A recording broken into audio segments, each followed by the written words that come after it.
Good evening. Welcome to the school committee meeting of April 27th, 2015. Before we begin our meeting, I am going to ask for the families at home and those here tonight in the committee to have a moment of silence for a school employee that we lost last week. Some of you may know David, I'm going to say it wrong. Gelino, thank you. He was one of our custodians, and he worked over at the central office. David became sick very quickly, and he passed last week, leaving twins that attend our middle school, Matt and Lena, and his sister-in-law, Deb McDonald, who is a secretary here at the high school. So we want to extend our deepest sympathies to his wife, Tina, and the entire Gelino family. So if everyone could just take a moment with me. Thank you.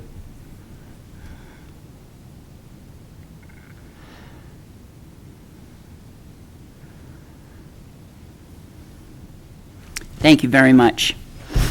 Mr. Coonan will be absent tonight. He has some family obligations, so he asked me to chair the meeting. We don't have Tyler, so I think we're going to pass on Tyler.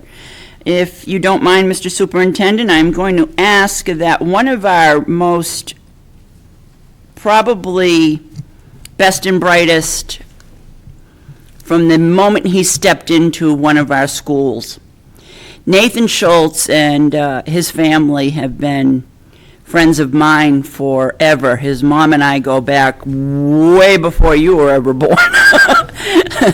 But Nathan, we'd like you to come up front and have a seat. And I'm going to ask Mr. Tebow come up with you, since he is your principal.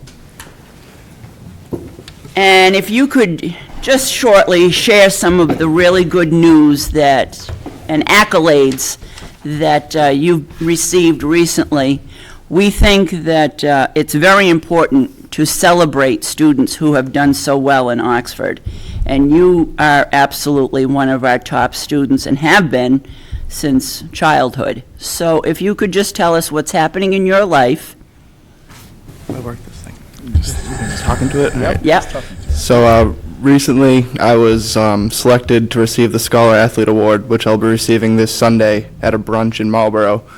And I think there's 6 kids in all of Central Massachusetts that will be receiving this, so I was selected as one of those. And also I was selected as a Central Massachusetts All-Star, and I'll be playing in a game to represent Oxford, and I'll be playing on the southern side of the Central Mass team at Worcester State on June 19th, I believe. That's great. So that's... and Not only academically is he outstanding, but he is also outstanding in his athletics. So we want to let you know how proud we are of you, and I'm sure everyone here knows how proud your family is. And where are you going to college? I'll be attending the University of Maine. And you are studying? Wildlife ecology. Unbelievable. That's great. That's great. So anything from the committee? Congratulations. Beautiful. That's great. Dr. Garceau has something for you, so I'm going to ask if he could present that. And I don't know if Mr. Tebow has anything he'd like to quickly add. I would just echo what you guys have already said, which is congratulations, and the entire Oxford High School community is very proud of Nathan and his accomplishments. Very good, thank you. Absolutely, and I would add to that, and it gives me great pleasure to present you with the Certificate of Achievement for your accomplishments and your proud representation of the district. You get it? Thank you. You All right, got it. pleasure meeting you.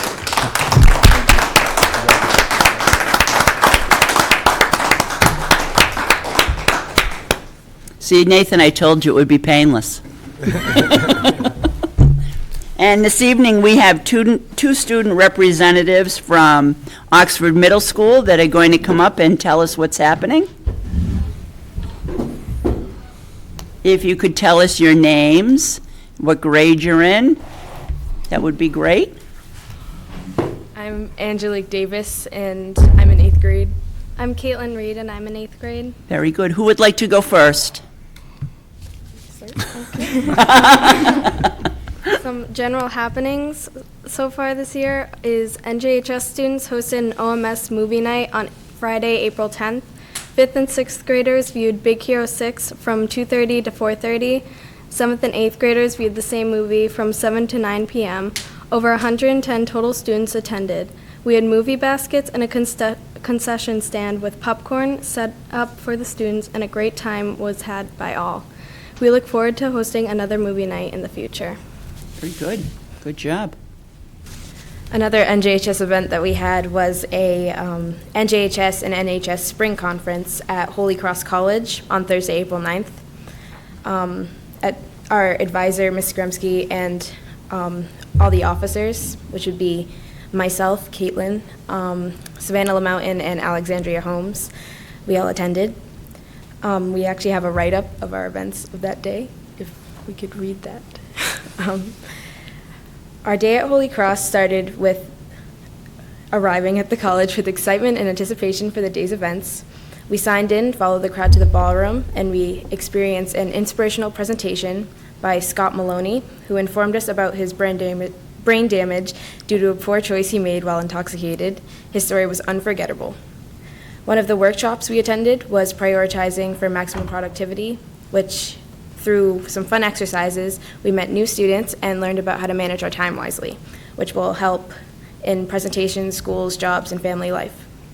Another workshop was stress relief, and it was a lot of fun, and we learned how to relieve personal stress that comes with being a teenager. Another workshop was Soul Hope, and we actually got to make pieces that we used to make shoes for children in Uganda, which was really cool for us. And we also got to attend the Focus and Sustained Assistance workshop, which we learned how to properly handle and provide food to families in need in our area, which will definitely help for our charity. And Ms. Gremsky also attended workshops while we were attending ours. And she got to learn how to share successful projects and ideas with other advisors from Massachusetts. Great. That's very. And we found this experience very beneficial to the NJHS members, and we hope that we'll be able to do it in the future, maybe with more NJHS members. Very good. Nice job, ladies. You did very well. Thank you very much for coming in and giving us your report. Any questions or comments from the committee? No, great job. Good job. Thank you very much, ladies. Thank you. Okay, moving on the agenda, we are going to hold our executive minutes, but we will go through our meeting minutes from April 13th. Any changes, corrections, deletions? Motion to approve. Thank you. Do I have a second? I'm sorry, which minutes are we looking at? April 13th, regular meeting. Second. Thank you. All in favor? I'm going to abstain. Okay. Aye. 3 affirmative, 1 abstention, 1 absent. Thank you very much. Okay. School choice policy, Dr. Garceau. Thank you, Madam Chair. You recall at the last meeting, we discussed the policy around how we would revisit the issue of school choice, which we have to do annually. This is not, again, promoting that we accept students from other districts. It's really just about laying out the protocol that we would follow, identifying timelines by which we would make those decisions, and assurances that we would meet all the regulatory compliance issues around the matters of school choice as they are promulgated by Mass General Law. The policy was not voted on last time. It was presented for consideration.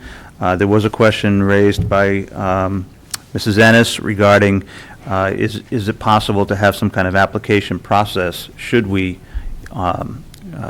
reinstitute school choice? And through my research, I've learned that no, basically when you open those seats up, students who apply need to be accepted and brought into the district. So again, this is not about placing numbers of seats up for school choice. It's really just about enacting a policy for how we would go through this process each spring, starting with the identification of the number of available seats, anywhere from 0 to whatever pleases the committee, by May 1st, that we would update the Department of Ed come June, and that would be June 1st, and that we would do so in compliance with Mass General Law.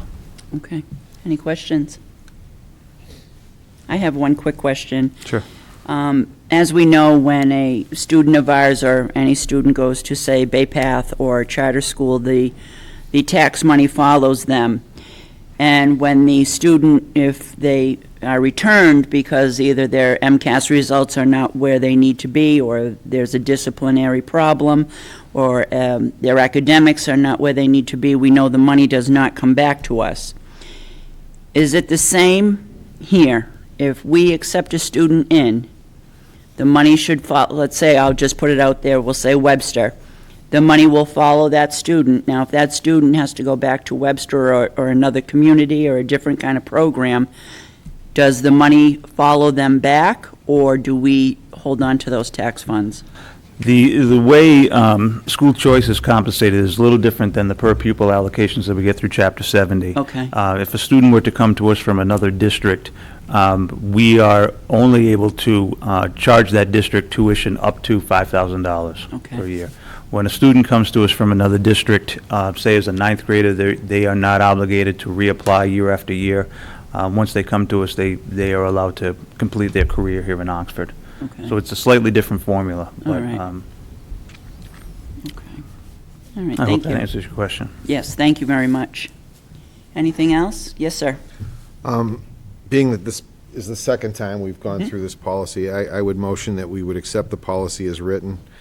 And I think everyone knows how I feel about school choice. So we're not voting on the policy itself, we're voting on that we have a policy. Right. So I motion that. Okay, thank you, Mr. Spitz. Do I have a second? Second. Thank you. All in favor? Aye. 4 affirmative, 1 absent. Thank you, Dr. Garceau. Thank you. Mr. Batar, you have, I think, more information for us in regard to your Transportation Subcommittee? I have no additional information than what was Oh, presented okay. at the last school committee meeting, but I don't know if we needed to Oh. vote on those policies or that were recommended by the subcommittee. Well, my recommendation with respect to that is, I know there was conversation about the institution of fees and those kinds of things. Those would be matters for school committee policy. And in all honesty, I would expect that the subcommittee would forward those to the committee for consideration and act accordingly. Well, And- that was the matter that I gave my verbal report at the last school committee meeting detailing those. So we did not draft any policy for the subcommittee. We made our recommendations. The intent initially was that Mr. Matthew was going to draft those policies, but then he left the employee of the district, while that subcommittee was working. So, we didn't have anyone from staff available to draft those policies, and none of us are policy writers, Okay. so. All right, what I will do then is, we do have a subcommittee. Mr. Spitz and I have 4 parents. I just need an administrator and maybe a teacher or 2. But we have that underway, and I think our first meeting is May 13th, either here in this room or maybe the central office if the conference room is available. So that may be one of the first policies we go to, since it's so fresh in our mind, okay? And I may ask you just to step in and kind of give everyone a review of the work that your subcommittee has done. If we could please post that also as a meeting. Thank you, Darlene. Well, we know what we have looking ahead, so we'll just take this information, bring it to the policy committee, and see where we go from there, if that's okay with everybody. Okay? We have new business, and I believe State Rep McKenna was invited, and he is not here this evening, so I know that they're in budget meetings, so that could be why he's delayed. But if we could reach out to him once again, and also because our town is split, if we could also reach out to State Rep Frost for both of them to come. I would like to see Senator Fatman also.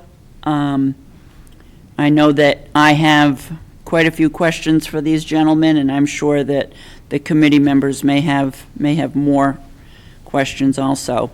The next order of business under new business is the transportation contract award. Dr. Garceau. Thank you, Madam Chair. This evening, we're going to hear from Mr. Jerry Cameron from Durham School Services. Durham was the lone bidder on our transportation contract for next year. As transportation is a significant financial driver for the district, we wanted to have Jerry in and address any questions or concerns that the committee may have. And in all honesty, we have had some concerns raised about service provision generally. And I wanted Mr. Cameron to be able to address any questions or concerns that the committee may have. He was kind enough to put together these binders that detail a lot of what Durham does around ensuring safety, about the protocols that are in place for monitoring where the buses are and the rates of travel, the speeds that they travel at. And he's here again to, so that the committee can award the contract, but also answer any of the questions and then allay any concerns that the committee may have. Very good. So, Mr. Cameron, if you'd like to join us. come up, sure.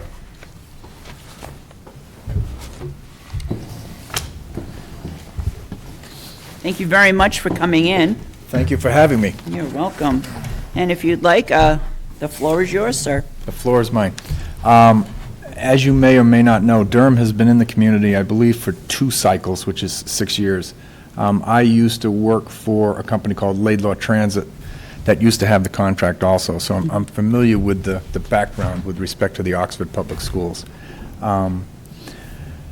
In talking to the superintendent and the principals as well as the secretaries, we find out some problems that we have aboard the buses and we try to correct them as fast as possible.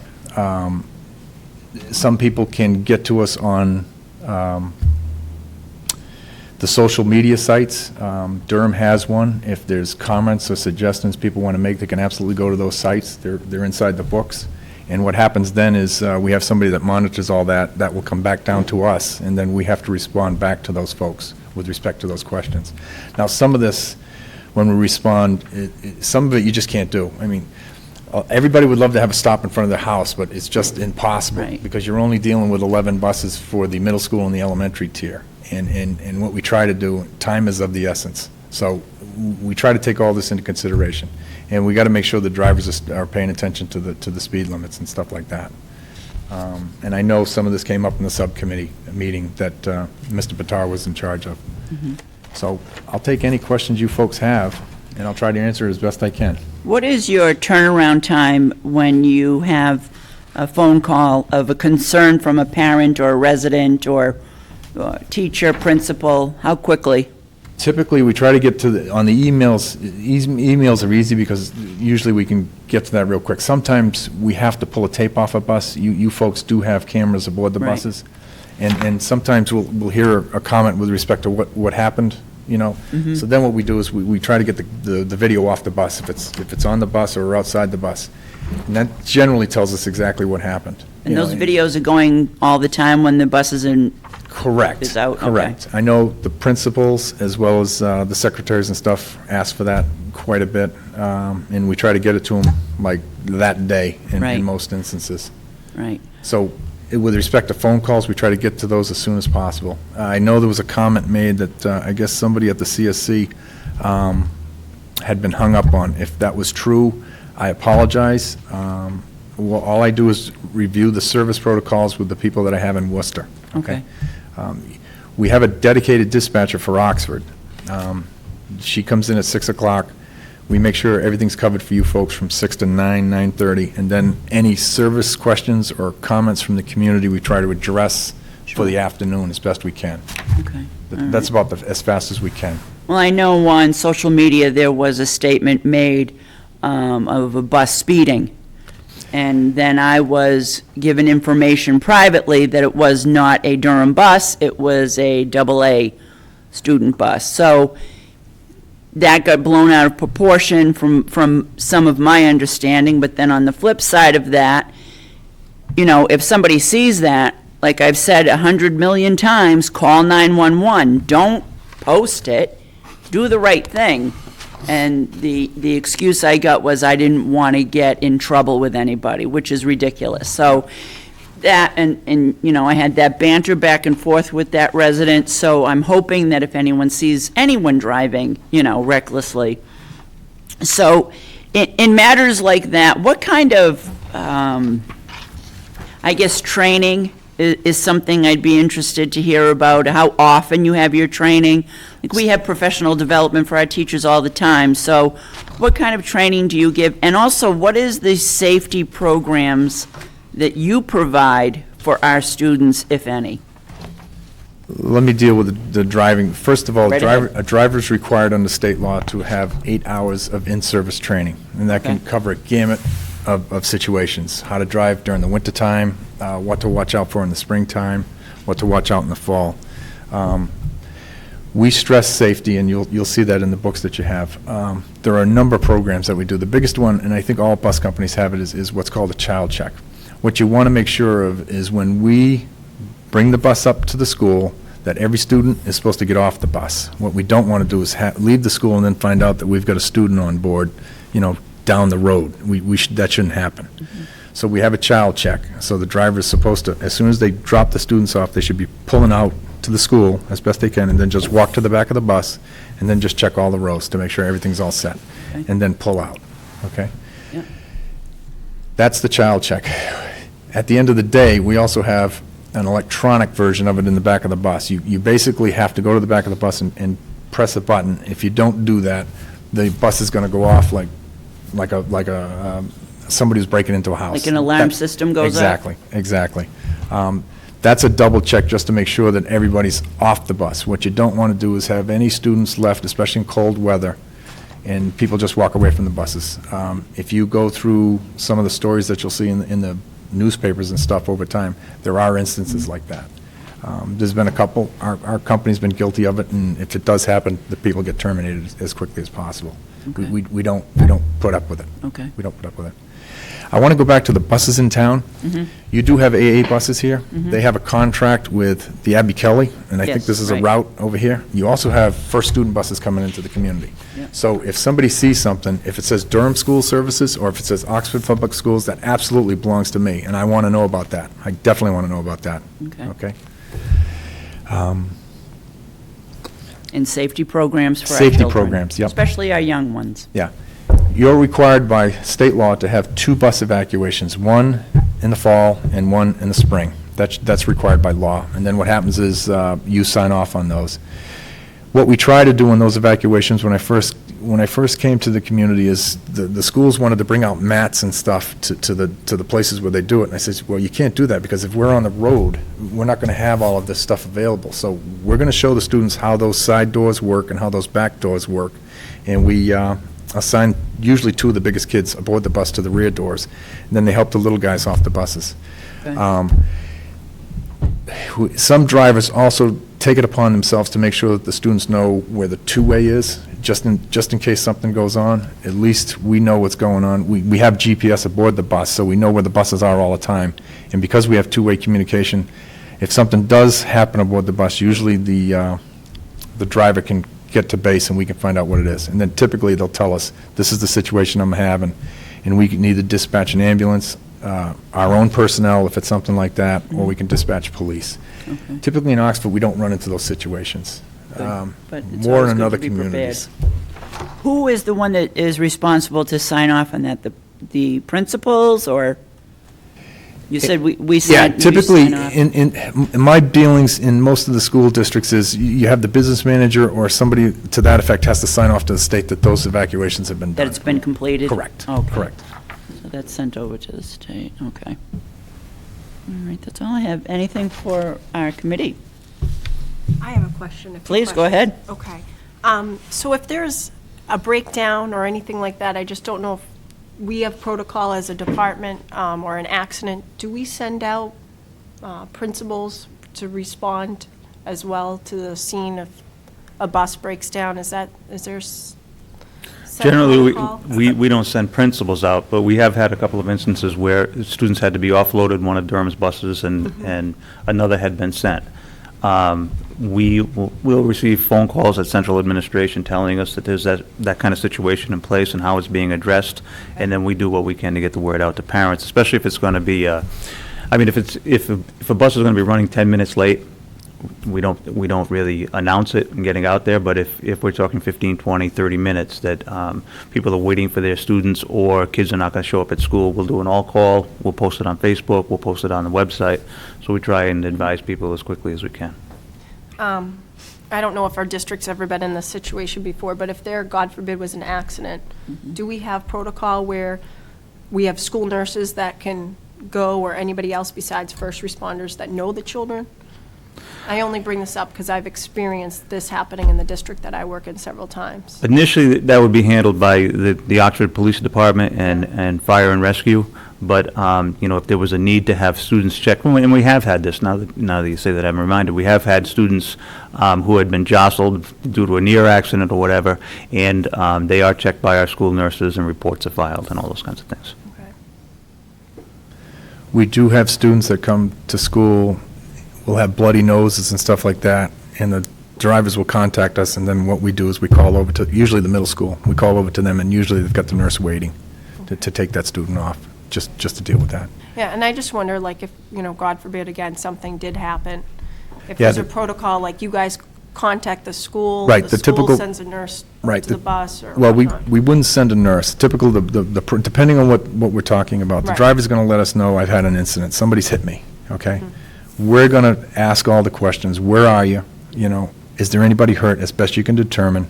And then the driver's going to ask us, should I stay with the bus? And typically, we ask them to stay with the bus, unless there's a danger of something going on. Then what happens is we will call the local police, and then we will call the superintendent's office. And then the superintendent's office usually has a protocol that they'll go through. But the police and the first responders are usually the ones on site. And then one of our staff usually, because we're only 15 minutes away, will be on site. We've got to make sure that all of the children are accounted for Right. with respect to, and see if there's anybody that's injured and those types of things. I just wonder. Fortunately, we've never had that I here. know, and I hate to be the one that thinks of Right. things like this, Right. but just from past experience, usually I've seen, with first responders, be somebody from the school that knows those kids really well. Yeah, Be ready to go, God Right. forbid, and that's relayed through secretaries and Right. whatnot. I I didn't would- know if it's ever come up in Yeah. past practice. From my own personal experiences, I've been in one contract where we had an incident where a bus was hit by a driver in an intersection, and the superintendent actually showed up because we had called them, and she showed up, and she actually was there to take all the students off the bus, and then we moved the students to another bus, and then everybody was just making sure that everybody knew where everybody was. So, small communities, you can do it. Yeah. You get into some of the larger communities, and it can be tough logistically to move personnel, especially out of schools. Right. Another question I have is, in regards to our bid being out for an extended period of time, this was the only, response back we had was from was. Durham. Okay. Mr. Butcher? If you're outside. I don't really have any questions because Jerry's been nice enough to attend most of our subcommittee meetings, and I'd like to thank him publicly for that. He provided us with a lot of input and insight as to what some of our neighboring communities that Durham Services is doing. So, thanks, Jerry, for your input. And, in terms of some of the recommendations that we've made, that the subcommittee has made in terms of, instituting a fee when not required to transport those kids and instituting the walk boundary, those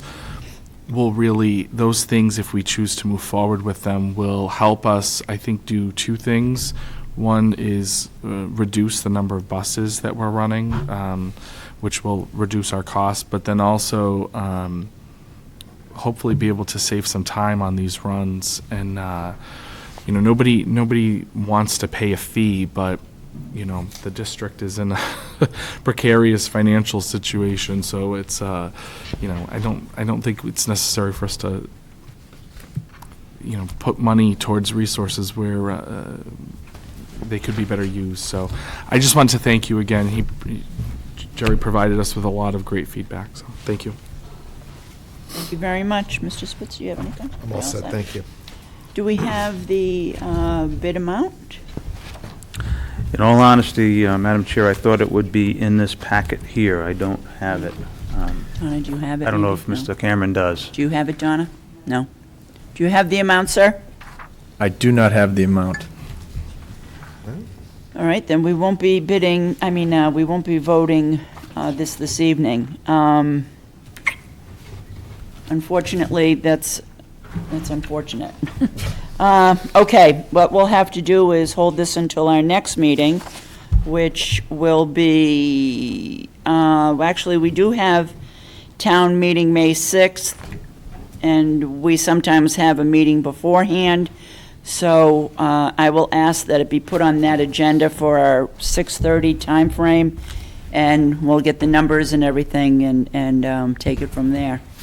But unfortunately, we can't vote a ghost figure here, so, okay. Thank you very much, sir, for coming in. We appreciate it. We know we can call upon you. We have before, so appreciate all of your help. Thank you. Thank you for your time. We You're appreciate welcome. it. Thank you, Jerry.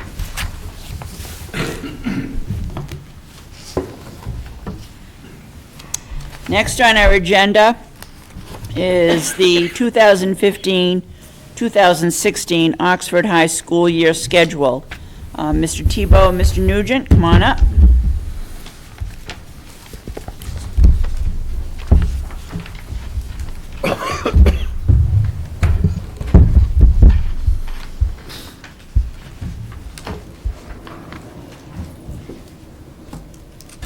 We have a presentation. We do, yes. Oh, great, okay.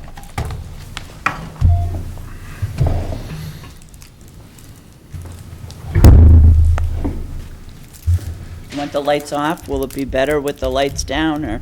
I think you guys can let us know. I think you should be able to see it.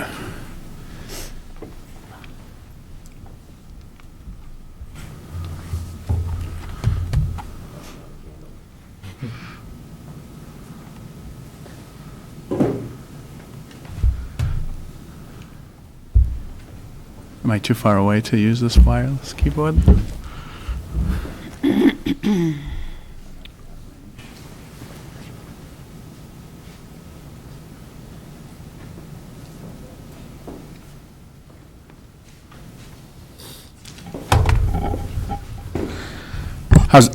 Can the committee see Try that? the lights down. There we go. There we go. Because we Excellent. want to make sure that people at home can see that. Okay. Thank you. So thank you for providing me with the opportunity to just present. We will have, the high school will have a revised schedule for next school year, and I wanted to be able to take this opportunity to inform the school committee what the revised schedule will look like, as well as what the process was that led to this revised schedule. And so with that being said, the first thing I'd just like to stress is that we entered this work, and we enter any of the improvement work that we do with the focus on our big three, which Dr. Garceau laid out for us, over the summertime.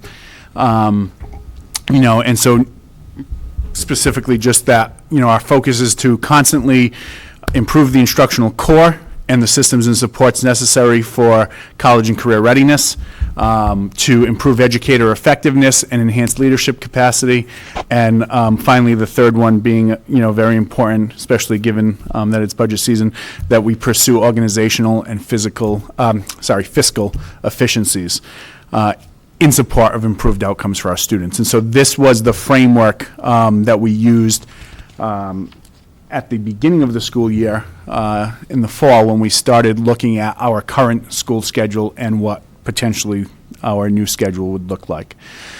So why a new schedule? The first reason, the most important reason, is that our current schedule, just as it currently exists, does not support school improvement initiatives. Currently, we have a 7-period schedule, and what ends up happening is that students, unfortunately, often forced to choose between AP courses and arts or NJROTC and AP courses, or, basically, our current schedule, number one, puts our students in positions where they have to choose between programs, and we believe that students should have the opportunity to experience it all. That's one reason. Another reason is that the systems and supports just aren't in place with the current schedule, as well as the fact that things like common planning time, we have to really take a makeshift approach to make that work. And so we believe that the existing schedule didn't support those big three that I just mentioned, and that we could do better. So what we did was in October or November, we surveyed the faculty to get their input in this, and the statement was, the current master schedule allows me to effectively meet the instructional needs of my students. And from that survey, 47%, so almost 50% of the faculty either disagreed or strongly disagreed with that statement. So they, in essence, were saying that the current schedule as it is implemented does not allow them to meet the instructional needs of our students, which, 50-50 is just not a proposition we can afford at Oxford High School. So that was the first piece of feedback that I solicited when examining the current schedule. The next piece, and I referenced it at a previous meeting that I had the opportunity to present, was the NEASC Visiting Committee. 5 years ago, the NEASC Visiting Committee, one of their recommendations was that we review our existing school schedule to see if we are in fact meeting the learning needs of our students. And our response in the 2-year progress report was that we reviewed it, but we were going to maintain the status quo. And so it was a recommendation, I believe, by NEASC, probably because of feedback they had gotten from faculty at that time that the schedule wasn't allowing them to meet the instructional needs. And then finally, the last piece is really the mass teaching rubric and best practice. It really requires teachers to use a variety of formative assessment methods to adjust and inform practice. And currently, the 7-period schedule, the way it works, most of the periods are just 46 minutes long.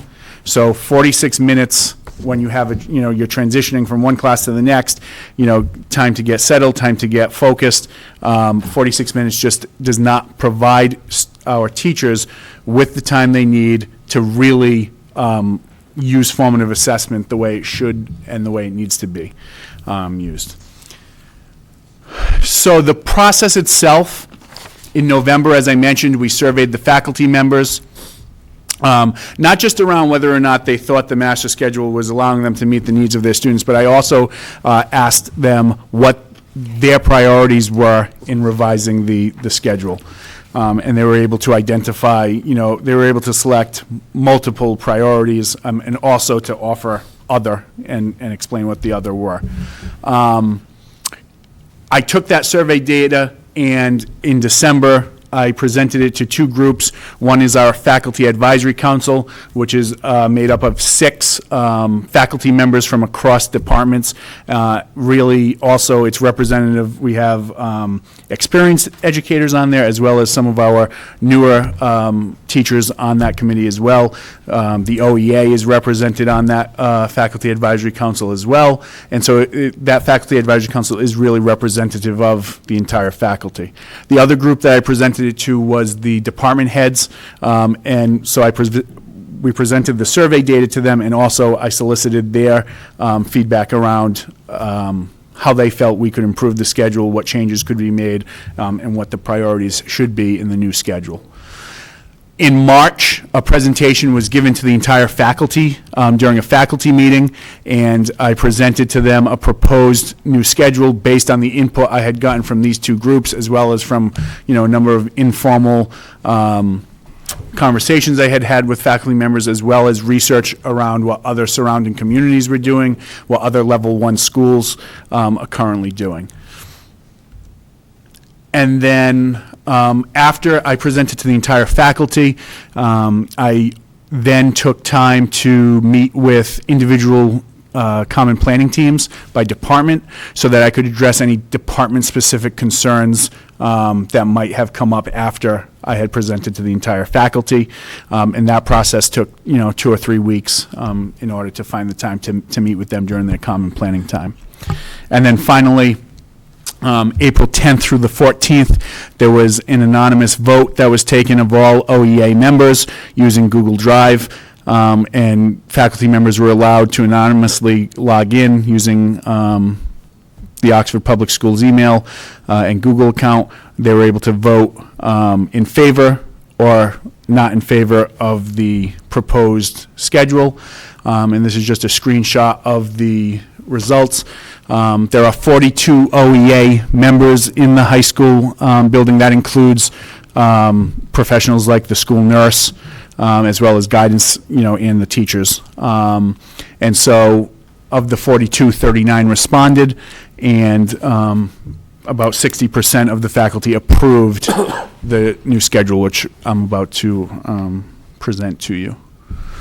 So again, just in terms of the master schedule considerations, a high school schedule is extremely complex for a number of reasons.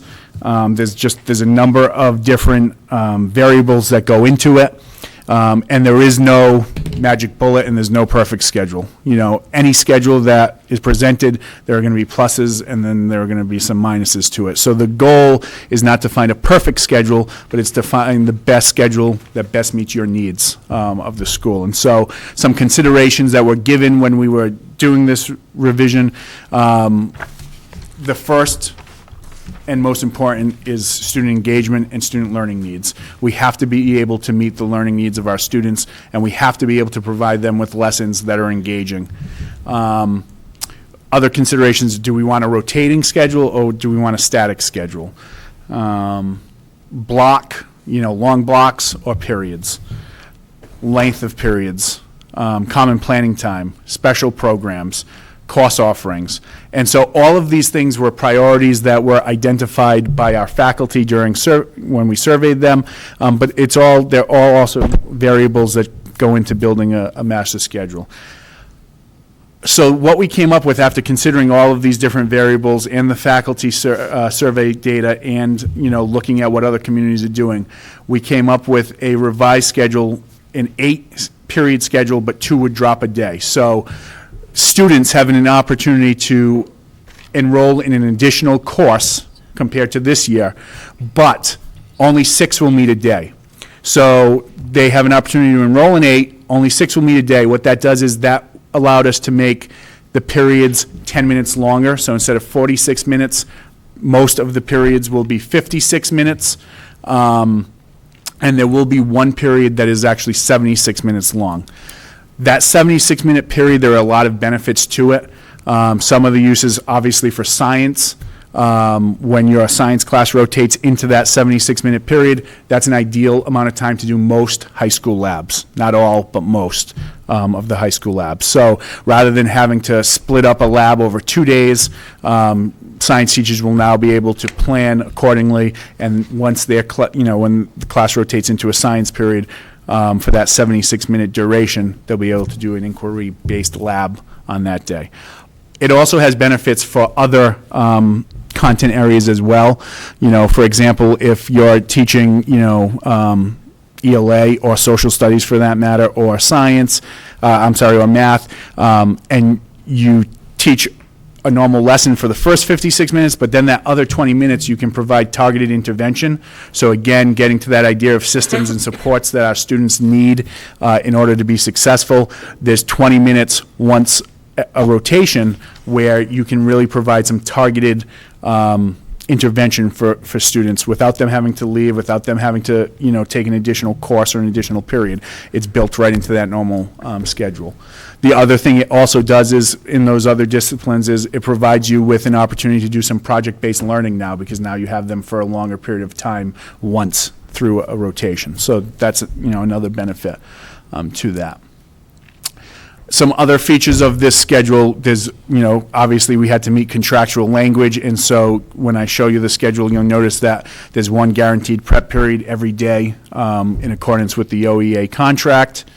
and then 3 or 4 common planning periods per rotation, so that's every 8 school days. Currently, what we've done is we use a sub to cover some duties, and teachers are allowed common planning time as their duty once a week right now. And really, that once a week is not enough time for them to really look at curriculum, instruction, and assessment in a meaningful way and in a continuous cycle, because it happens too infrequently. And so this is what the rotated daily schedule will look like. You'll notice that 5 of the 6 periods are 56-minute long, and then I highlighted in purple that one period that would be 76 minutes long per day.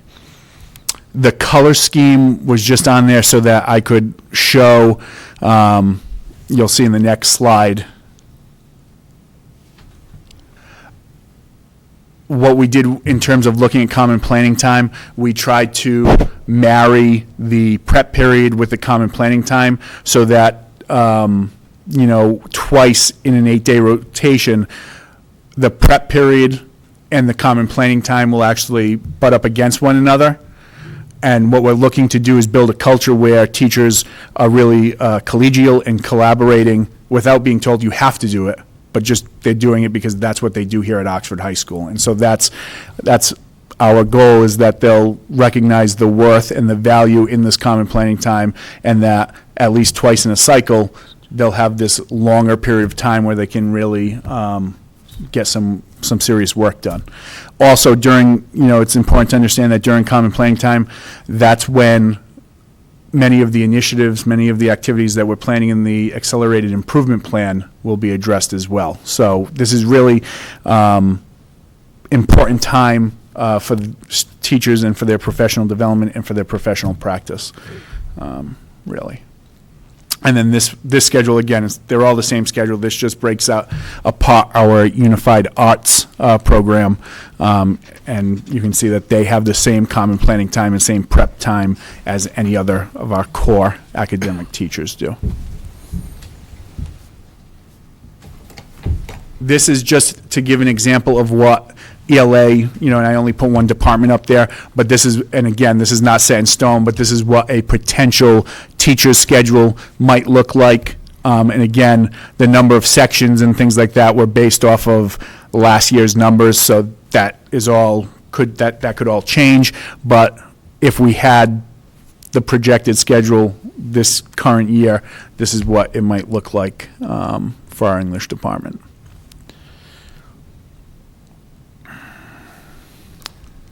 So benefits of the revised schedule first, and the most obvious, it provides our students with increased opportunities and experiences.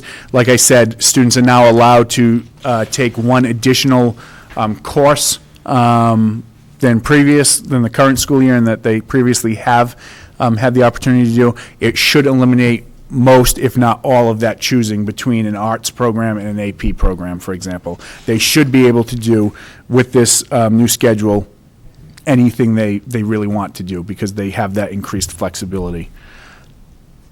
It provides our teachers with the opportunity to embrace the workshop model of instruction with fidelity. I talked about the teaching rubric and how teachers are expected to use formative assessment data regularly. That requires them to have a do now, and they get sick of hearing me say it, but really the expectation is bell-to-bell instruction, bell-to-bell engagement for students. So that's not bell-to-bell note-taking. That's not what we're talking about. What we're talking about is some kind of quick do-now activity where kids come in, they know that, they're expected to get right down to work. Then, so that should be no more than 5 minutes, 5 to 10 minutes at the most. Then there should be some period of direct instruction, but then there should be a work period where students are using the knowledge and the skills that they're learning and developing to create some work product. And then at the end of the lesson, there should be some 5 to 10 minute quick wrap-up to assess, did the students get what it was we hoped they got out of the lesson? And if not, then the teachers know that they need to either reteach or provide some other kind of intervention, in order to move forward. But that workshop model of instruction is very tough to do in 46 minutes. which is the current model that, current amount of time that the teachers have. So with 56-minute periods, just that 10 minutes should make a huge difference for our teachers. And then the next one would be that there's increased time for collaboration around curriculum instruction and assessment. Currently, our teachers don't have the opportunity or don't have enough of an opportunity to really examine student work and really, calibrate their own understanding of what high-quality student work looks like, and really to calibrate, assessment and grading and things like that, so that, if we have common assignments, then the grade should also be common, or consistent, I guess is the word I should be saying. But again, that takes time for teachers to look at student work and really have that professional discourse around what quality work is.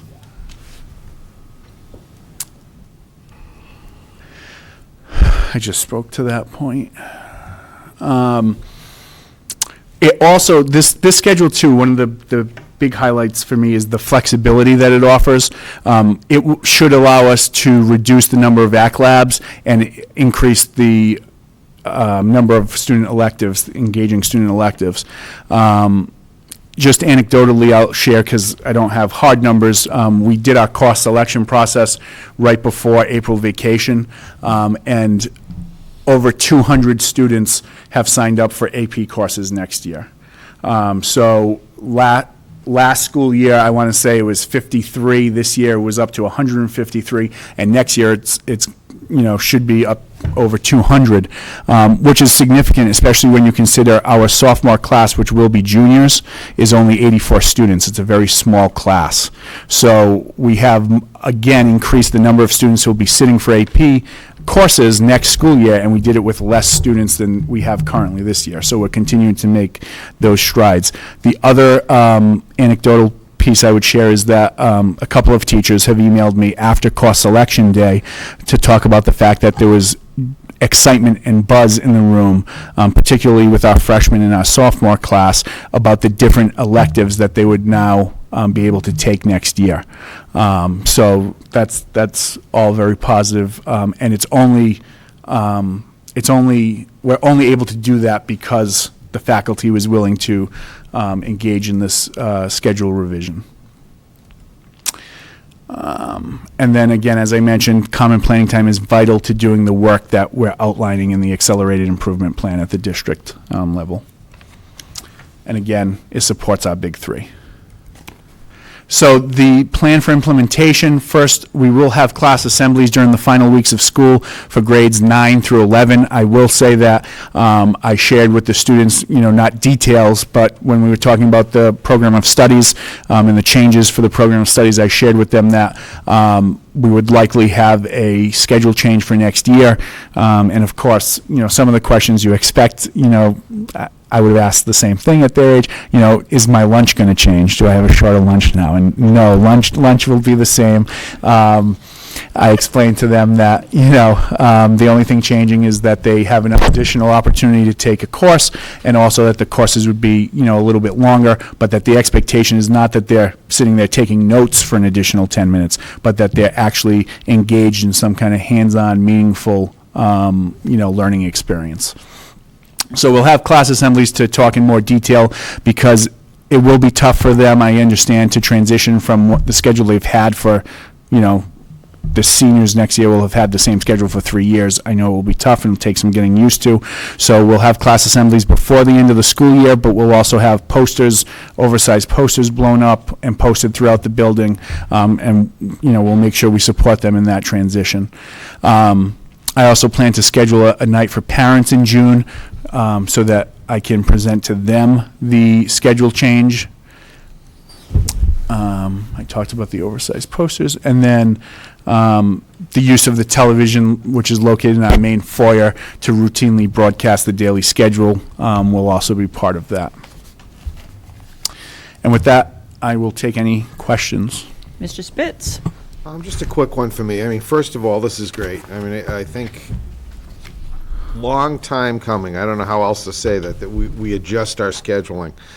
One of the complaints that I hear consistently is on ACT Labs, that my student has 3 ACT Labs, my student has 2, what is the actual number of, do you think, the reduction of ACT Labs will be per student? I know that's tough to just guesstimate, but every time we talk to any parent, I do, about a schedule, that always comes into play.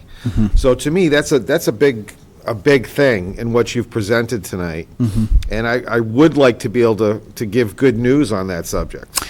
So there is, as I presented the last time I was in front of this committee, we put in place an application process.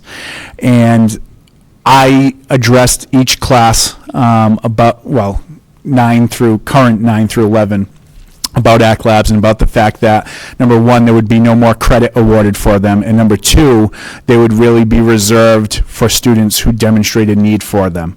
And I explained to them that if they wanted, it would be a request. It would not be, just because they requested it, would not be guaranteed that they got it, but that the applications would be available in guidance.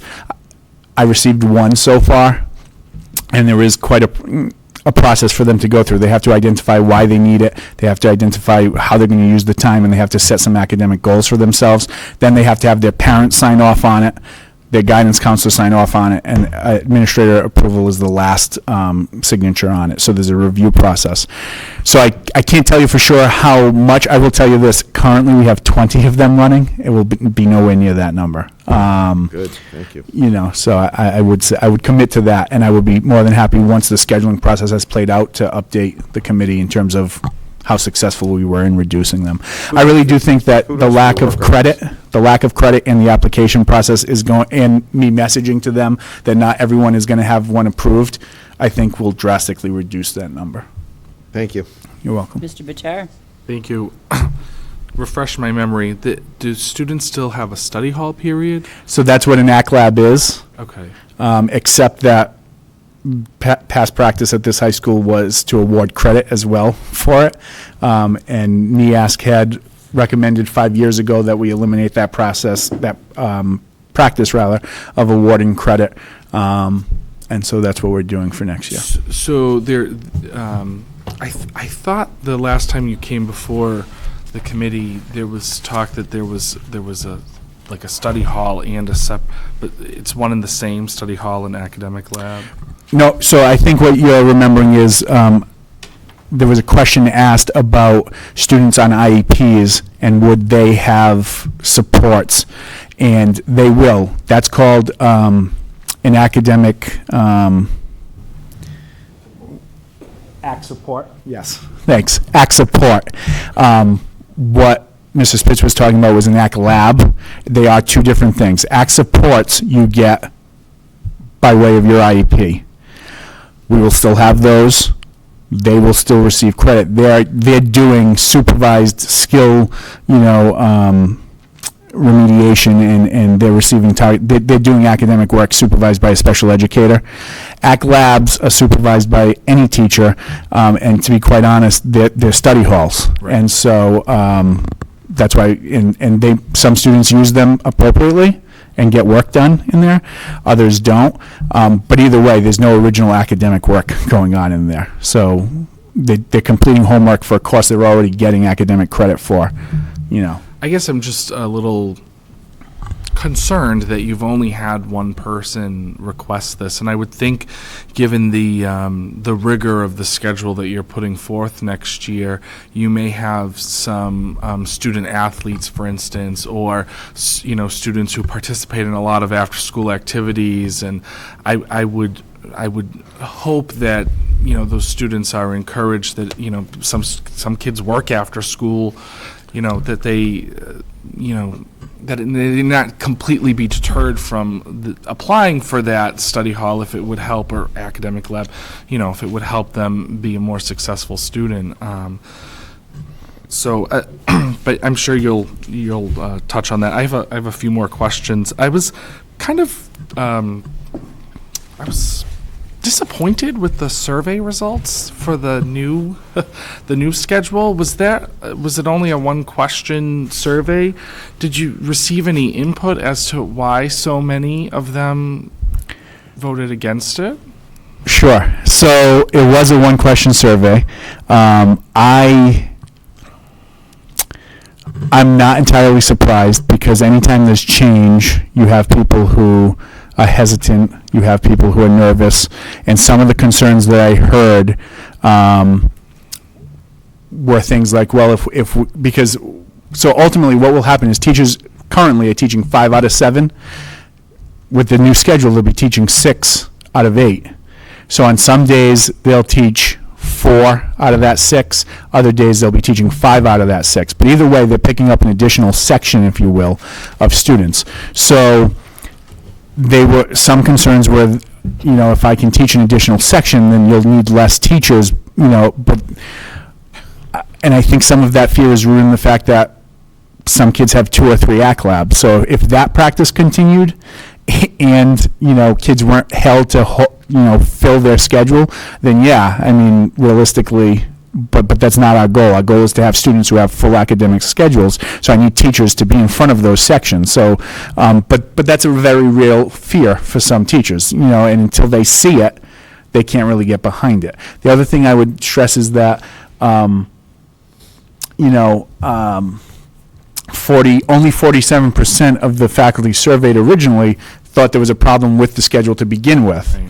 So, and then again, I know that the middle school has had a few various votes on their revised schedules, and I know that their process is a little different than what we've had, but they've had multiple votes as well on theirs, and this was just one vote. So would I have liked it to be 100%? I would have, but Well, I'm sure you'll turn them around. It was a bit, the number stuck out at me, that's all. For graduation requirements, is it a number of credits? And by adding an additional course, how is that going to impact? Yeah, that's a great question. So graduation requirements, there's both local requirements as well as state requirements. But the short answer to your question is that we will, so there's that faculty advisory council that I spoke of.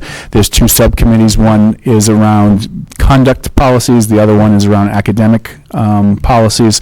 That academic policy subcommittee is going to look at graduation requirements, and what we will need to do is over the next 4 years step up the amount of credits that are required, because you're absolutely right.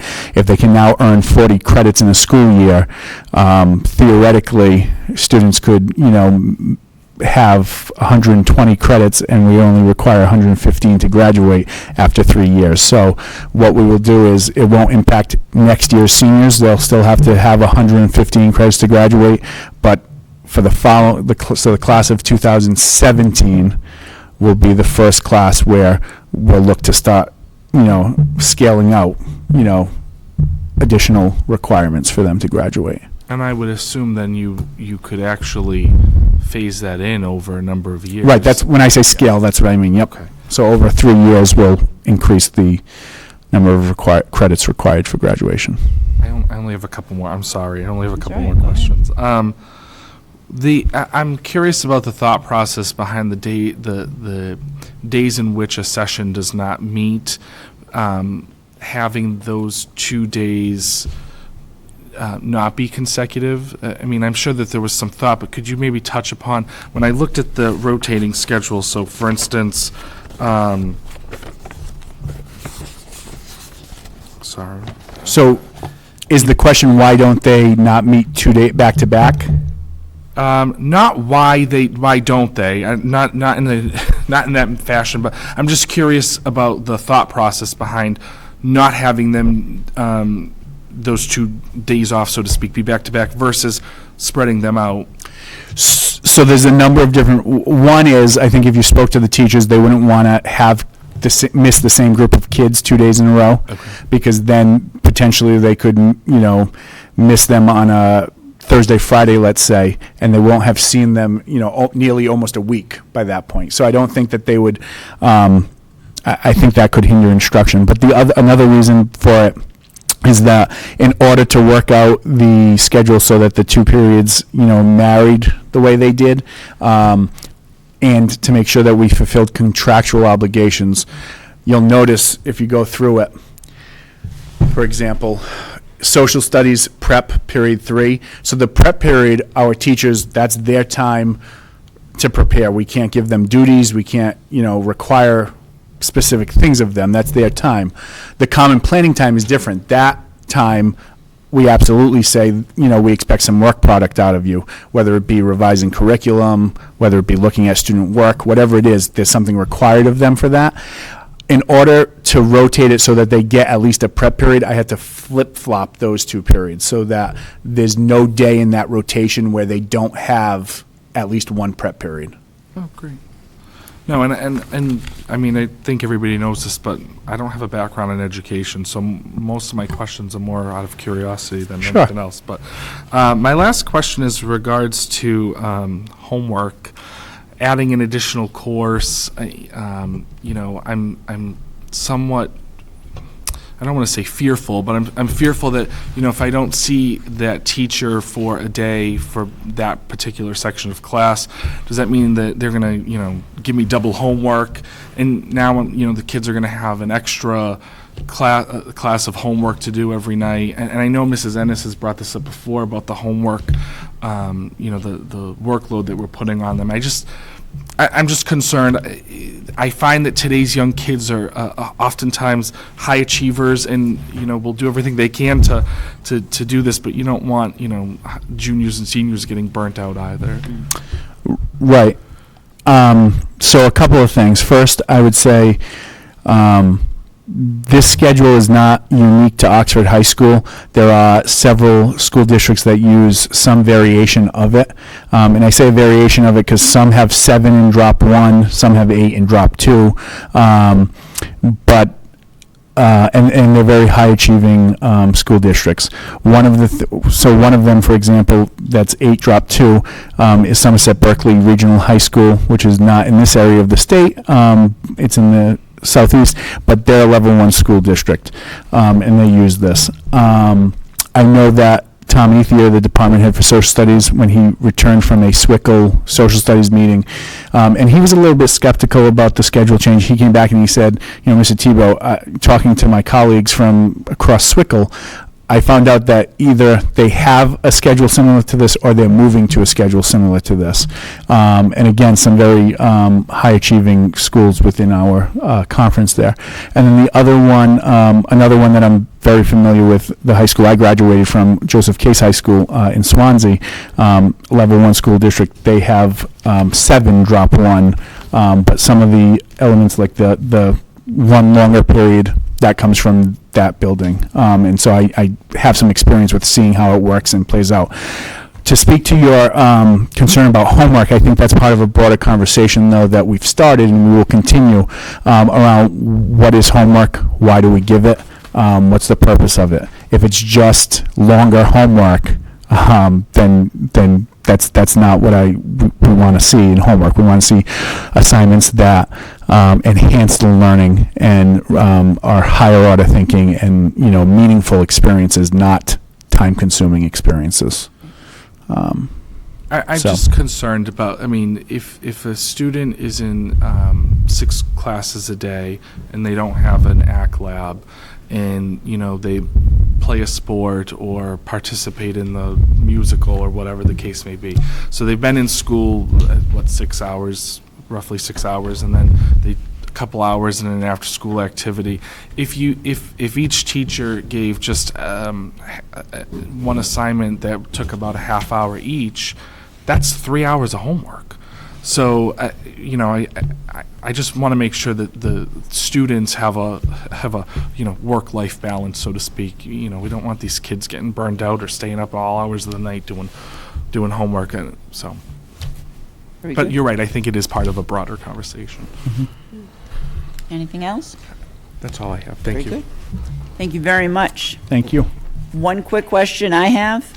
Sure. How are you going to bring this to our 8th graders coming into being 9th graders, going from their schedule there that they've learned to have them learn this one? Are you going to do any talks with them or? That's a great question. So, and actually it came up We're the, going to have a first day from you-know-where. yeah, so it came up actually the junior class. Someone said, oh, I feel really bad for the freshmen. I don't feel bad for them at all because this will be the only schedule they'll know when they get to All high right. school. So they need to learn a new schedule regardless of whether it's this schedule or our currently existing schedule. The students I really worry about are our juniors who will be seniors who have known this for 3 years. But in terms of the 8th grade, we just got back from presenting the program of studies to them. I think it was very well received. Got some emails from the middle school faculty that there was some buzz that they hadn't seen in years past about coming to Oxford High School, and that there was some excitement there. So I will certainly, and they were excellent. Our 8th grade students, we talked for a good hour with them, hour and a half actually, and they were attentive. They asked great questions. It was really a very positive experience, and so I would be more than happy to go back and meet with them, at the start of the school year. The other piece is that our STUCO does a orientation night every summer, and so I think that this could be one, stop in their kind of circuit that the kids do when they come in, to reinforce it as well. So, Okay, very good. Thank you very much. thank you. May I Go ask ahead. a One more question? question. In regards to the schedule and those rotating days and the periods that drop out, I know we had some horrific snow this year. I know that this is an issue a lot of school districts face, like you were speaking about before. Those periods don't meet, and it happens to be, a snow day, and you don't see them again for quite some time. That's a concern that I have. Or if they fall possibly during PD days that are, half days. What are we going to do when there's a half-day schedule and you have to So- see X amount of classes? So per se? typically what we do now with, and again, the rotation piece is not new. The new piece would be that some drop, but what we try to do is balance it so that, we know ahead of time what our release days are. So we try and make it so that the same day is not missed every time, we have a release day. Even if that means saying, tomorrow will be an A day, even though it was supposed to be, an E day on the rotation, whatever. We can still manually adjust the rotation as needed. We do that with MCAS right now currently, so that, when we're scheduling proctors and things like that, we say, okay, it's gonna be an A day, even though it was supposed to be a C day or whatever. So we can certainly do that to make sure that it's equitable. In terms of if there's a snow day or anything like that, what we currently do is, if we miss a day, we continue the next day with where we would have left off anyway. So that's what we would do next year as well. I think this is great that you guys are taking this next step. Have you kind of put together some mock schedules where you're already scheduling students to see how that aspect would roll out, where you're kind of trying to work out the bugs before the fall rolls along? So we're currently doing that right now. We just did and what I have said to the faculty members is that my intent and my hope is to get them a tentative schedule for what courses they'll be teaching before they leave for the school year. I understand that hasn't happened in the past, but that was my promise to them, was that I would do my best to make sure that they had at least a tentative schedule, with the caveat that changes could be made based on summer school enrollment, same stuff that affects every high school. But we're currently right now just starting the process because we did just get the course requests in from both the middle school and the high school. So we're currently looking at those numbers now and figuring out how many sections of each we need. And so we're very much doing that work right now. That's excellent to hear. And then one more question, kind of a concern that came up in my mind was, I'm thrilled to hear there's so many kids that want to go into these AP courses that our district is offering. My only concern is that many students that are signing up really truly prepared, and is AP really AP? So that's an excellent question. So two things. One is when I say 204, I'm talking about students who will sit for the exams, Okay. not 204 different students. 204 different students would be 50% of our population. But But with that caveat, I would say this, that we encourage students to push themselves and to challenge themselves. And what I've said to the staff is that we need to make this more about effort and not about innate ability or fixed ability. That's not our mindset.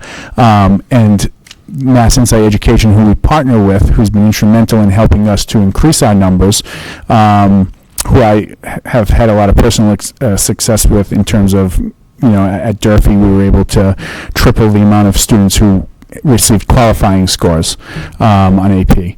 And so their track record speaks for itself. It wasn't unique to Durfee. You look across the state, Mass Insight Education has a terrific reputation and the results to speak for it.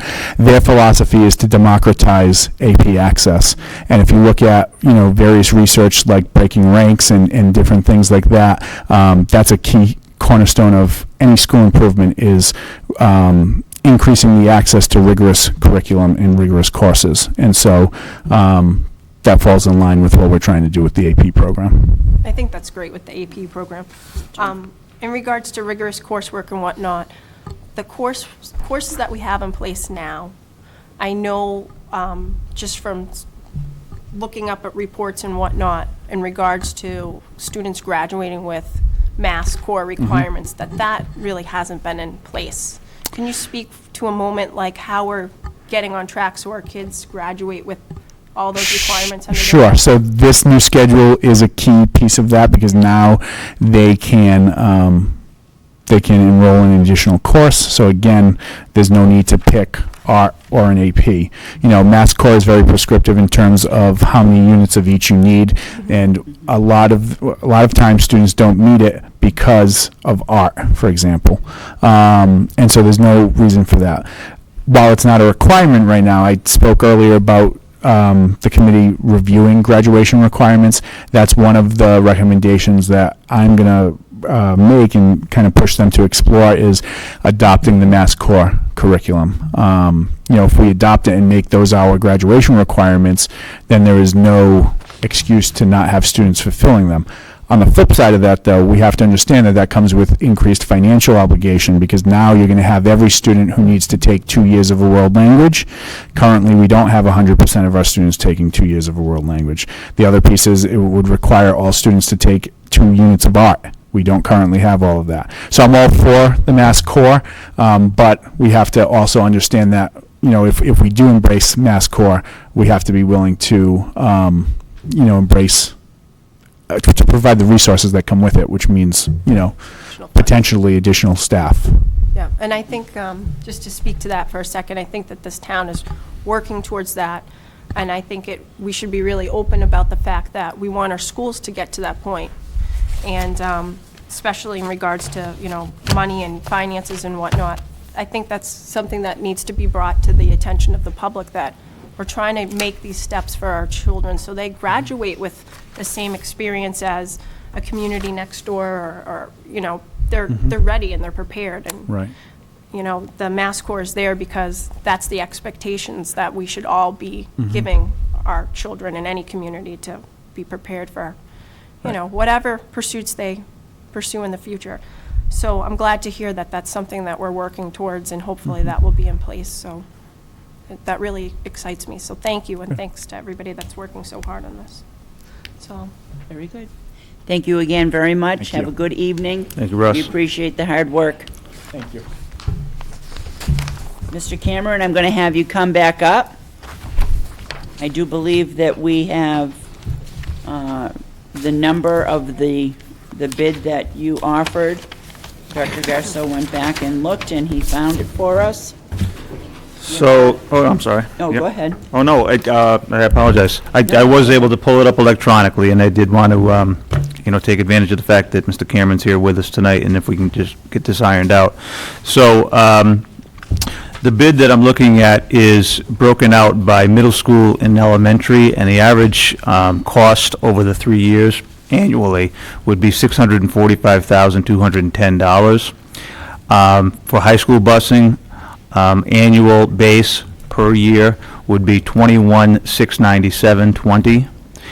Durham also provides late bus transportation at an annual cost of $25,308. So the estimated grand total for the contract, for award purposes, for the 3-year contract is $2,076,645.60. I can also share with the committee that Ms. Folio and I had the opportunity to meet with Mr. Stephen Schmuck, who is, I believe, a regional manager, just before the vacation, and Mr. Schmuck was able to work with us, and throughout that conversation, we were able to realize potentially up to $24,000 in savings next year and annually in the contract. And I have a letter of understanding from Mr. Schmuck that I could just read briefly. It says, "The parties mutually agree to a participation arrangement covering costs associated with the Patient Protection and Affordable Care Act. As a result, the contractor has agreed to lower the increase in year 1, 2015-2016 from 8% to 5%. Commencing on August 1st, 2015, costs associated with the PPACA for eligible drivers shall be paid by the town of Oxford, and such payments shall not exceed $24,000 annually. Town of Oxford agrees to pay PPACA costs within 30 days following the receipt of invoice from the contractor. The annual cost will be capped at an annual amount up to $24,000, which shall be paid by the Oxford Public Schools within 30 days following Durham School Services submittal of evidence of expenses provided by Durham School Services." So again, in the context of that meeting with Ms. Folio and Mr. Schmuck, we were able to achieve additional savings from Durham. Mr. Cameron's been here tonight to answer any questions, any concerns that the committee or the community has had. So I would recommend that we award this contract to Durham Services. Any questions? Mr. Spitz? I'd like to make a motion to approve the contract as written. My only comment in this whole thing is I'm very disappointed that, in not knocking your service or anything, that we had no one to choose from other than the one bus company, because, in previous years, I remember that we'd always have 3 or 4 bids that we had to look at and decide upon. So to me, that was very disappointing, but my motion stands as it is. Thank you. Do I have a second?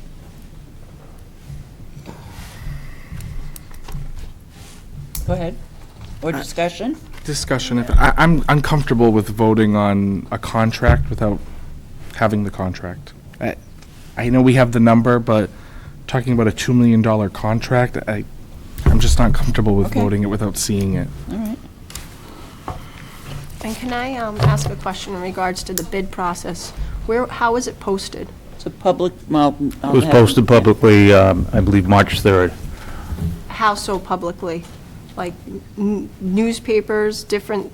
Newspapers, and to be honest, other than that, I don't know the exact protocol. The business office would be able to answer that more effectively. I'm kind of interested to know, did they personally, contact different bus vendors and put that out? Like, besides just putting it in a newspaper, do we take the initiative to say, okay, I might be interested in contracting services from these particular vendors that are in our area that we know we could possibly strike a deal with? Right. But they are not required to do that. Oh. There are requirements and protocols in place, and those, I can assure you, were followed, but Okay. we don't solicit bids. We post for them Okay. and invite them. Go ahead, sir. To Mr. Batar's point, I'm uncomfortable not having something in front of me too, but at the same time, even if that contract was in front of me, it's going to say exactly what this dollar amount is that we have to vote on. It's not going to change whether I have it in hard copy in front of me or this is the dollar amount that it was agreed upon with the bus company in the town. I think that we should have had the contract here tonight to look at, not that would matter, because it's going to say exactly what you just gave us for a dollar total. So that's the only reason I motioned to vote on this approval, because I do know that it is something that needs to get finalized quickly. So that's just my feeling on it. One more question. Go ahead. The additional savings that we're receiving, is that something in regards to how we provide busing for our special ed population? Is that? Hello?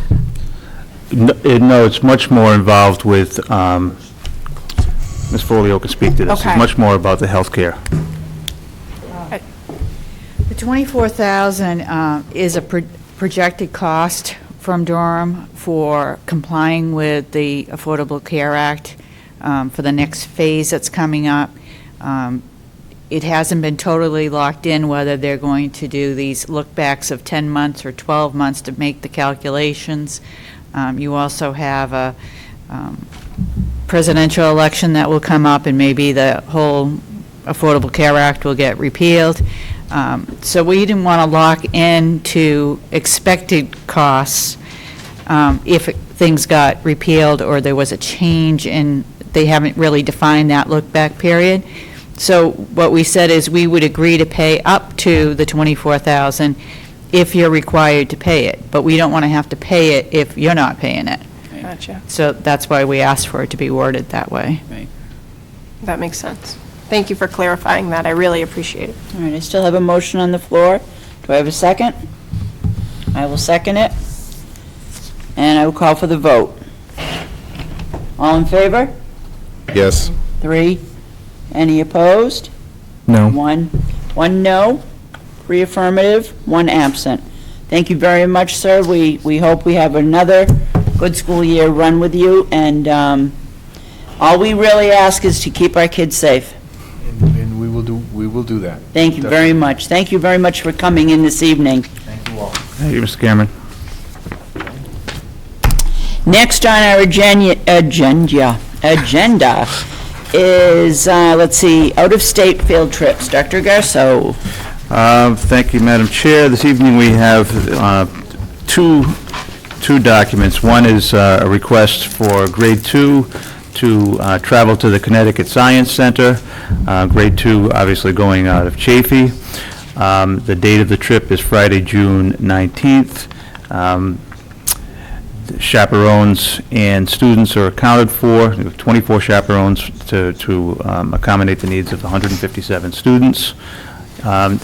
Secondly, we have a request from Commander Maisley, who sends his regrets about the late notice, but apparently he only just found out about these programs for the NJROTC, and the dates are proposed on the first page. The weekend of May 1st, Friday afternoon, Saturday all day, and Sunday all day.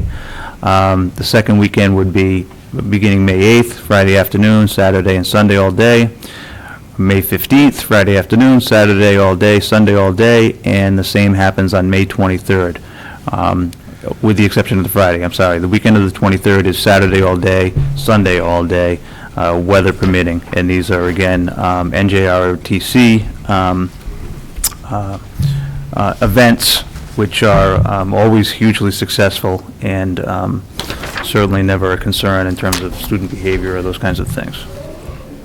Very good. We'll take this separately. We'll start off with the A.M. Chafee Connecticut Science Center on June 19th.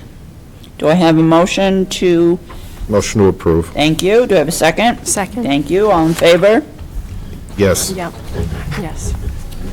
Yes. Abstain. Okay. Thank you very much. 3 affirmative, 1 abstention, 1 absent.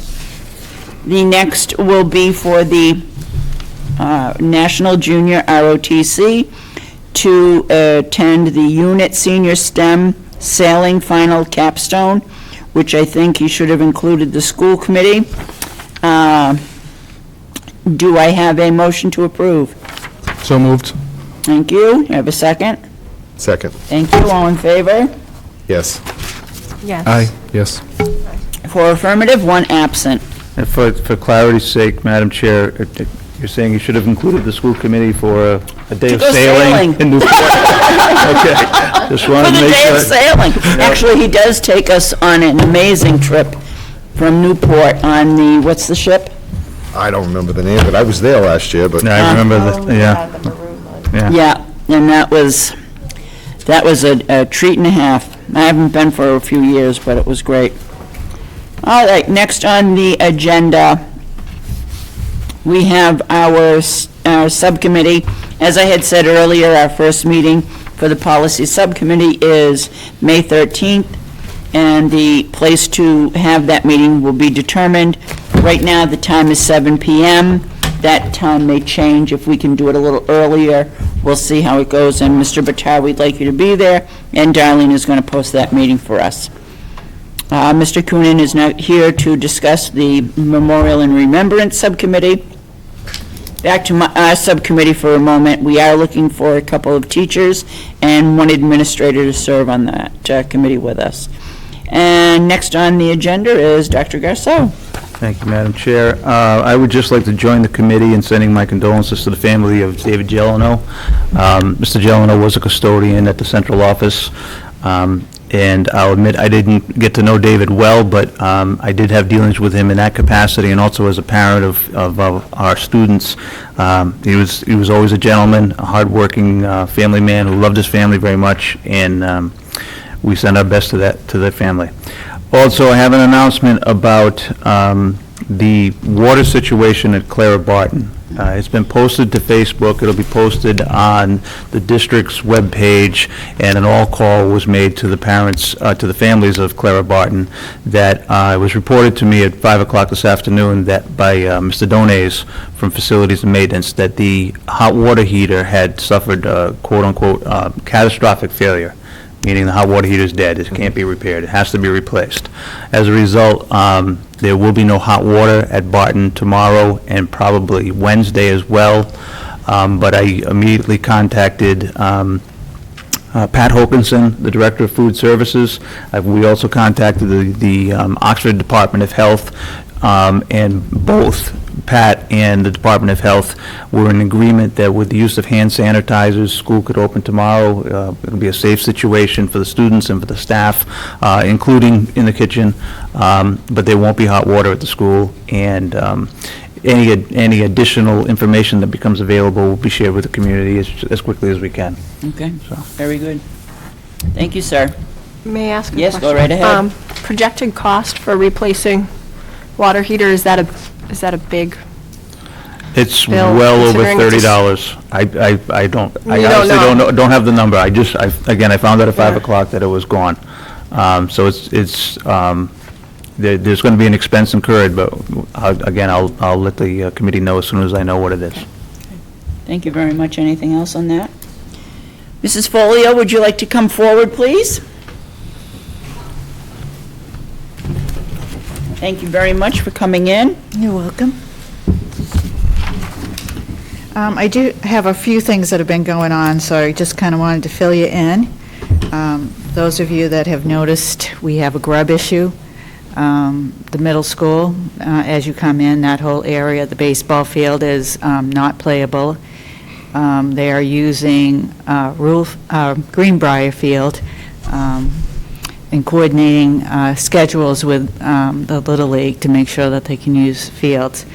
I did contact and met with DPW, and they're looking in to see how much it would cost to treat with the vendor that they've had.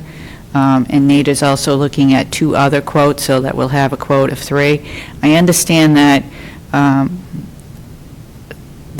Rich knew about the grubs back in the fall, but chose not to treat. So now we have a situation where you need to treat and you're going to need to do repair work on the fields, whether it be in the form of seeding or sod. So I'll keep you posted on what's going on with that. But right now, it's in the baseball field, and it's moving into the soccer and field hockey area, and just keeps moving at that point. Do we know how we'd have that treated? Would it be in-house, or will we have to It'll be, contract yeah, out? it has to be contracted out. That's does. chemical treatment, yeah. Chemical, okay.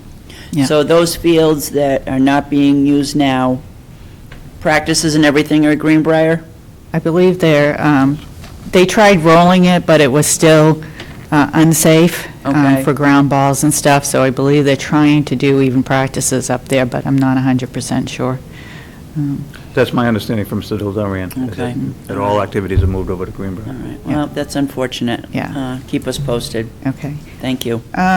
There was also this week, or I should say last week, a complaint that we received about a tree that limbs were up against falling on the roof of someone's home along Chafee and Wild Rose Lane. I did contact the tree warden, asked him to go check it out. He reported back to me today that the tree is a healthy tree, and it has, he does not recommend taking that tree down. It has no impact. There's nothing wrong with the tree. Okay. So you might just hear, if they further complain, that's why. Okay. I also got a request, though, the pine tree out here, behind the concession stand area, over towards the cemetery, there's been a request from the tree warden to take that tree down. So I just didn't want to give them the okay without asking you guys first if it's okay for them to take that tree down.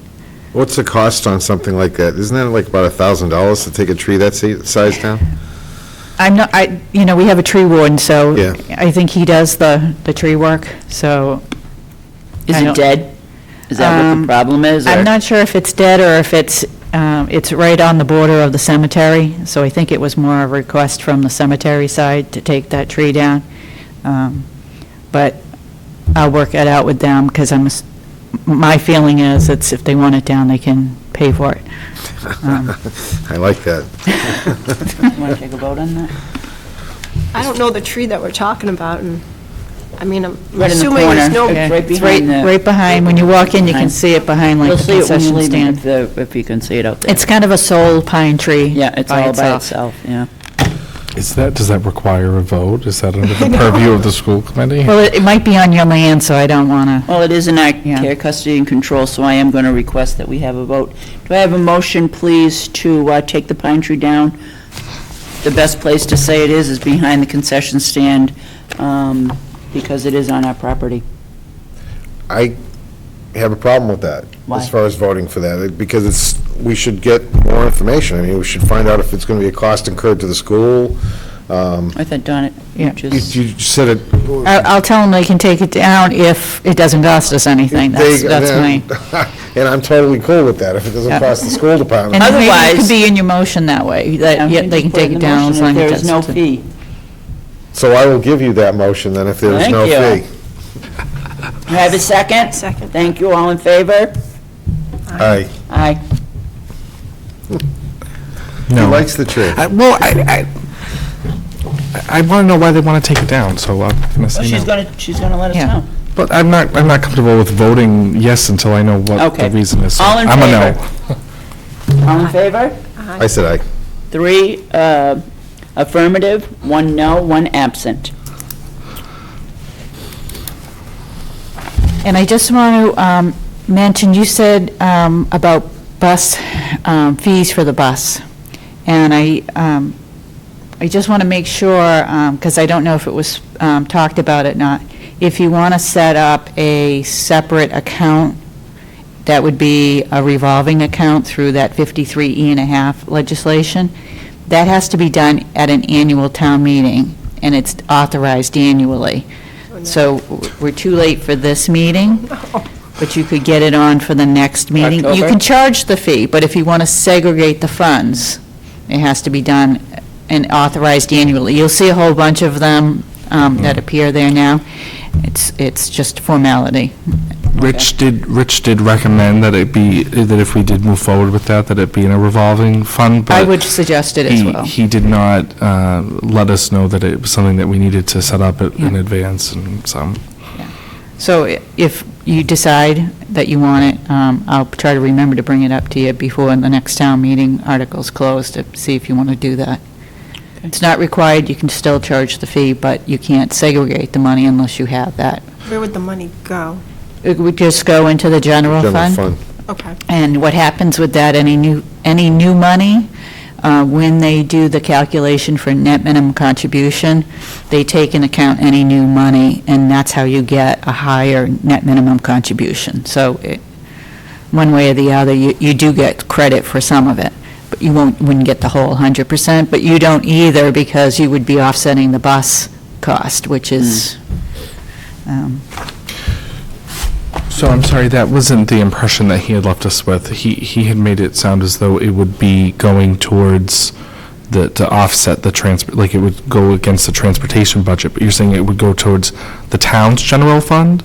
The town and schools general fund, if you don't set up a separate account, it would go into the general fund, but Okay. you would get credit for it from our estimated receipts. Your net minimum contribution would increase. Okay. So you would get more money in your operating budget that way. If you want to do it the other way, which is to set it aside, you'd put it establish the revolving fund, and then you would use that money to pay some of the transportation to lower the cost of the transportation, or to add a bus, or whatever you chose to do. If it goes in a general fund, like, as opposed to a revolving fund, is there interest that the town would get on the money as opposed to us, or? It's all part of that estimated receipt, so in estimated receipts, earnings on investment, the interest earned is part of that, so it's all calculated in. So we would end up getting that? Yeah, yeah, you get a percentage of it, and it's probably around 70% of whatever the local receipt is, but because we always predict some interest, you're not going to see new money on that. They're going to see new money with a new item. So if you got a new bus fee and it's in the general fund, then they'll recalculate net minimum contribution. I'm not sure how much, you have to figure out how much the cap is, and there are some restrictions, so that's something we can talk about later if you want to go down that road. But I just wanted to bring it up so you weren't kind of surprised by it. Oh, thank you. The other thing I was doing, I've been spending some time trying to go through FY15 to make sure the budget for 15 was in alignment, because I've been hearing some accounts looking difficult from some of the people that work for me, and what we've discovered is a lot of the offsets that were contained within the budget, a good portion of them have not had journal entries to do the offset from, whether it's from the SPED or the circuit breaker. Educare is actually the opposite way. It was only supposed to pay for 28,000 of the educator director's salary, and it's been paying for 100%. So there's some fixes that we have to make, that things were charged one way or the other, not correctly, and we have to reclass that. So we're trying to go through and figure out, using that, where we're at, and then trying to project 16. One of the things that had come up is school choice funds. I know you were talking about that earlier. In the 15 budget, there was an allocation, I believe it was $35,000, that was being allocated from school choice funds to pay for stipends. Stipends for department heads and team leaders. Right. Yeah. And because there's either people who have graduated or left the system, you are now down to about $500 or so a month that you're getting for school choice receiving tuition. So there's not enough money in this year to pay. Even if you wipe it out, you're still going to be in the hole. So you can't overspend that account. So that additional money for the stipends for the department heads will have to come out of your operating budget. Even though it was projected as an offset, there's not enough money there. Do we know how much it will be coming out of the operating budget? There's a second payment that hasn't been paid, but I'll give you the exact figure next time. I'm about $10,000 in the hole right now. Okay. I think you'll get about $1,000 more in receipts for it, but there's still a second half payment that needs to be made. If you could have that, we're going to have a meeting on the 6th. Okay. At 6:30 before town meeting, if we Yeah. could just have that number. Then the other thing we were looking at was kind of jointly looking at Project Coffee and SPED tuition. I originally had sent an email to Rich asking him if he forgot to do the offset to the SPED on the 2016 budget, because I couldn't believe the increase. He's like, no, I got it, it's in the cell. So I went and looked, I said, it's in the cell. I said, it went up $500,000. I said, you're going the wrong direction. So they've had a couple of increases on the special student services side of the house. and it did increase. There's also been a big increase, from what I understand, on that Southern Worcester Education Collaborative Group. That's now like 37,000 a student projected for next year. We met today to try to figure out how we can best attack this. And we started looking at grants to see how we can best utilize the grants. Some of the grants, if you pay somebody a salary from these grants, these federal grants, and they're in Mass Teachers Retirement, there's a certain percentage that's taken by the state for Mass Teachers Retirement. So it's better if you don't charge salary to the grant and you charge, say, the tuitions, because then you get the full amount of that grant. You're not losing 8 or 9%, whatever the percentage is. So we were looking at that today. But I also wanted to give you an idea of coffee, because we have to make a decision on coffee, and we were talking about this today. I put before you the projections. They lost 4 students recently that were non-Oxford tuitions. So they're going to, if we look at next year, Oxford would be paying the equivalent of 21 students of the same price of tuition. That coffee for Oxford would cost $588,000. We're not convinced that it's the right thing to do to shut it down, because Southern Worcester Educational Collaborative is $37,000 a student. So in our discussions today, one of the things that we talked about is maybe we should be selling seats instead of per student, because what's happening is we project with students and then we lose 4 students and then we don't get that money. If you sell the seat, then the district sending you that student has paid for that seat, so they can either choose to replace a person into that seat, but they don't get the money back. And that's the way Southern Worcester Education Collaborative does it. You buy seats. So that's something that we've been talking about with a couple of the staff from Student Services, is we've got to look at this differently so that we're not at the mercy of a district pulling students out halfway through the year, because you can't recover from that. We're basing the whole coffee budget on X amount of students. Okay, The other thing that we talked about doing is maybe showing this not as so much a coffee line in the budget, but as a tuition line in the middle school and the high school with this as ascending tuition, so that the schools would understand how much they're spending to send a student to Project Coffee as opposed to keeping the student within their school, so that there's some awareness of the costs that they're incurring. So that was some of the stuff that we had been talking about, trying to working on grants. The grants were, when I stepped in, the grants had not had been requested for reimbursement. That was a problem. The first couple of days I was here, we've requested over $500,000 of money to reimburse what we've already expended.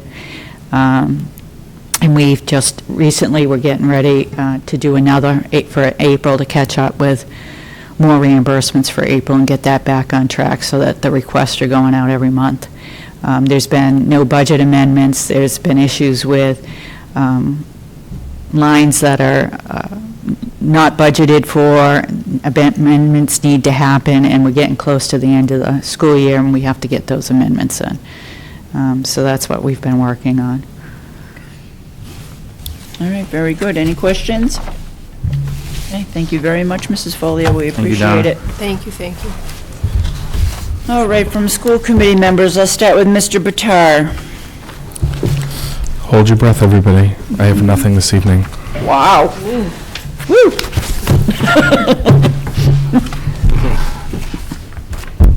I'm good.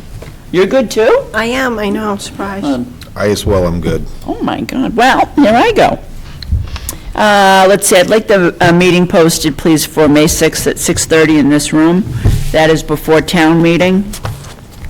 so we can clean up anything or discuss actually our budget and how we're going to move forward when we hit the floor for town meeting. I want to wish everyone a wonderful junior prom this Friday, May 1st. There'll be a bevy of beauties at the town common, all in their gowns, and a bunch of handsome devils, all there ready to take their dates out to Leicester Country Club for a wonderful night. It sounds like it's going to be fun. And this Wednesday, I'm not sure if I'm going to be able to go or not, but I am going to try to attend Day on the Hill. So Darlene, you may see an email come from Mass Association of School Committees for my fee. I'm not sure if I can go yet, but I just wanted to keep you posted on that. And I don't think we have anything else. Prom season, stay safe. And that is it.